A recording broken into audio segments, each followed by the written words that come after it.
తెలంగాణ మంత్రివర్గ సమావేశం రేపు జరగనుంది. సచివాలయంలో జరిగే మంత్రివర్గ సమావేశంలో నెల రోజుల పాలన 6 గ్యారెంటీల అమలుపై చర్చిస్తారు.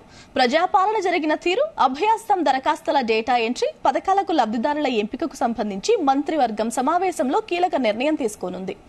ఫిబ్రవరి చివరిలోనే సార్వత్రిక ఎన్నికల షెడ్యూల్ వచ్చే అవకాశం ఉండడంతో కోడ్ అమల్లోకి రాకముందే 6 గ్యారెంటీలను పట్టాలెక్కించాలని సీఎం రేవంత్ భావిస్తున్నారని తెలుస్తోంది. మహిళలకు నెలకు 2,500 రూపాయలు, 500 రూపాయలే గ్యాస్ సిలిండర్, అలాగే ఫ్రీ కరెంట్ పథకాలను వచ్చే నెల నుంచే అమలు చేసే దిశగా కాంగ్రెస్ ప్రభుత్వం అడుగులు వేస్తున్నట్లు తెలుస్తోంది. ఎమ్మెల్యేల కోటాలో ఎన్నికలు జరుగుతున్న 2 ఎమ్మెల్సీ స్థానాలకు అభ్యర్థుల ఎంపికపైన మంత్రివర్గ సమావేశంలో చర్చించి నిర్ణయం తీసుకుంటారు.